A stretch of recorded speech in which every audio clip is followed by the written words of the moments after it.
YouTube, what is going on, guys? Welcome back to a brand new video. Today I have the top 5 loadouts that you need to be using right now in Rebirth Island after the Season 2 Reloaded update. The Rebirth meta has never been in a better spot than it is right now. There is various different weapons that are absolutely tearing it up right now, and I'm going to be breaking down those top 5 that I think you must give a go. With that being said, these loadouts have been paired very well together, and I'm going to be explaining why. With this top 5, I'm not going to be ranking them in any specific order, so keep that in mind when we're going through it. So if you guys do go on to enjoy today's video or find it useful, definitely let me know by dropping a like and comment down below. And of course, guys, if you are new around here, I'm always posting the best Warzone loadouts, Call of Duty news, gameplays, and more. So if that's something you guys are interested in, definitely feel free to subscribe to never miss out on a future video. So with all that being said, let's get right into these top 5 loadouts. So jumping right into our first loadout, we have the Am2 and the Milano. Now this is known to be a traditional Warzone loadout because you have your AR and your SMG backing it up. Now for this Am2 loadout, this thing is an absolute laser. It has very minimal recoil and a quick TTK. This is known to be a heavy hitting AR, so for our muzzle we're using the agency suppressor. Then for the barrel, there's a few different ones that you can pick, but I think the best one is a 25.8 task force. It helps with that damage from longer ranges, which is exactly what we're looking for with this Am2 build. So moving right along to that optic, we're definitely going to be rocking with the arms 3 time because that's easily one of the best optics for a Cold War AR. Then for the underbarrel with this weapon, we're going to be rocking with the field agent grip. That's for that better recoil control horizontally and vertically. And then for our magazine, we got that standard 50 round mag on. This Am2 was really great a few seasons ago, and nothing is really different right now after the Season 2 Reloaded update, so I definitely recommend that you give this one a go. So moving right along to the Milano loadout, that's the secondary for this class setup. We're rocking with the agency suppressor for the muzzle. For the barrel, we're going to end up going with the 10.6 task force. For the optic, we're going to go with the microflex LED, but if you prefer the iron sights, you can throw on the Raider stock instead. Both setups play very well, so that's a preference right there. For the mag, we have the 55 round mag on, and then for the underbarrel, we're going to be rocking with the bruiser grip. This is going to help out with that mobility and make it the secondary that we need it to be. So moving on to the perks for this loadout, we're going to be rocking with double time, overkill, and amped. For the lethal, we have the throwing knife, and then for the tactical, we're using the heartbeat sensor. So moving on to loadout number 2, we have the PPSH and the Cooper carbine. Now for this PPSH loadout, we're building it to mainly be only for hip fire, so it's really going to be for close range only. So for the muzzle, we're using the recoil booster. For the barrel, we have the 230mm. For the optic, we have the G16 2.5. For the stock, we're using the remove stock. That's to help out with the movement speed and make the mobility on this build very effective. Then for the underbarrel, we're going to be rocking with the M1915. That's going to help out with the hip fire accuracy, which is our main goal for this loadout. For the magazine, we got the 8mm 71 round mag. For the ammo type, we're going to be rocking with subsonic. For the rear grip, we're going to be using that pine tar grip. Once again, another attachment that's going to benefit our hip fire accuracy. Then for perk 1, we got tight grip, and then for perk 2, we got fully loaded. This loadout is a lot of fun to use, so I definitely recommend you give it a go if you haven't already. So moving right along to the Cooper carbine class setup, we're going to be rocking with the mercury silencer for the muzzle. For the barrel, we have the 22 Cooper custom. That's to help make this loadout highly accurate. Then moving on to the optic, we're going to be rocking with the G16 2.5. This is definitely preference though. If you prefer another optic, feel free to throw that one on. For the stock, we're going to be throwing on the Cooper custom padded to help with that recoil and accuracy. For the underbarrel, we're going to be throwing on the Carver foregrip. That's going to be to help out with the recoil some more. And then for the magazine, we're going to be throwing on the 45 round mag, which is also going to help us with damage. Then for our ammo type, we're going to be rocking with the hollow point. Moving on to the rear grip, we're going to be rocking with the polymer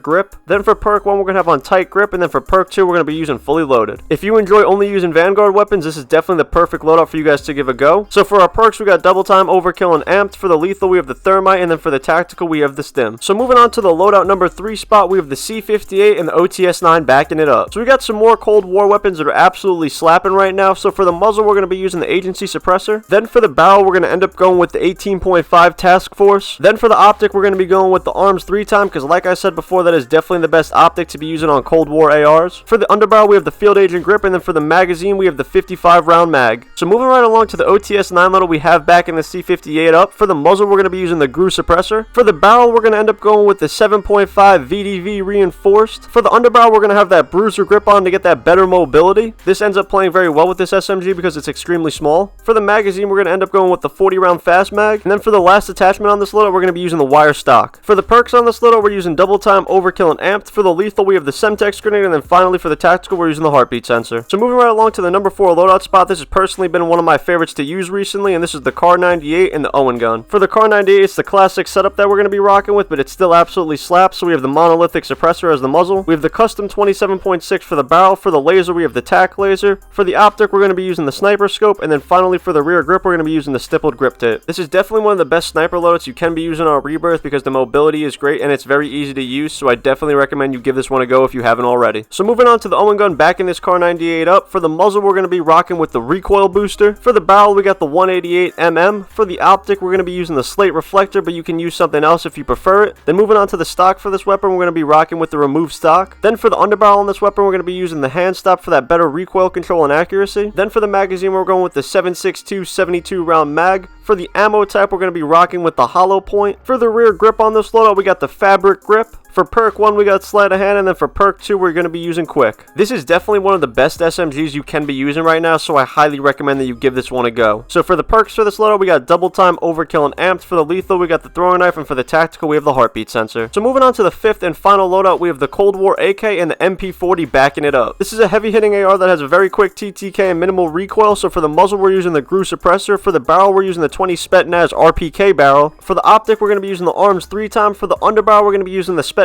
grip for that better recoil control. And then finally for the magazine, we're going to be using the 60 round mag. So moving on to the MP40, backing this AK up. Even though the MP40 has been nerfed a few times, this thing still absolutely slaps. For the muzzle on this loadout, we're going to be rocking with the recoil booster. For the barrel, we're going to be using the 317 mm. For the optic, we're going to be using the ISO 2. For the stock, we're going to be using the remove stock to give us that better movement speed and mobility. For the underbarrel, we're going to be rocking with the Mark IV skeletal. For the magazine, we're going to be using the 7.62 45 round mag. For the ammo type, we're going to be using incendiary. Then for the rear grip, we're going to be using the polymer grip. For perk 1, we're going to be using brace, and then for perk 2, we're going to be using quick. This MP40 loadout has fantastic mobility, a quick ADS speed, good movement speed, a quick TTK, barely any recoil, so it's definitely worth giving a go. It also pairs with the AK extremely well because this performs best at close ranges, while the AK performs best at longer and medium ranges. Definitely don't sleep on this thing because it got nerfed, it still plays very well. So moving on to the perks for this loadout, we got double time, overkill, and amped. And then for the lethal, we have the throwing knife, and then for the tactical, we're going to be rocking with the heartbeat sensor. So there you guys have it. These were the top 5 Rebirth Island loadouts that you need to give a go right now in Warzone Season 2. Most of the loadouts that I went over today are unique in their own ways and play differently, so feel free to give them all a go because they all definitely are worth it. These loadouts are also statistically some of the best in the game, so this wasn't a completely random top 5. But with all that being said, guys, if you did go on to enjoy today's video or found it useful, definitely let me know by dropping a like and comment down below. And of course, guys, if you are new around here, I'm always posting the best Warzone loadouts, Call of Duty news, gameplays, and more, so if that's something you guys are interested in, definitely feel free to subscribe to never miss out on a future video. But with all that being said, thank you guys for watching today's video, and I will see you in the next one. Peace.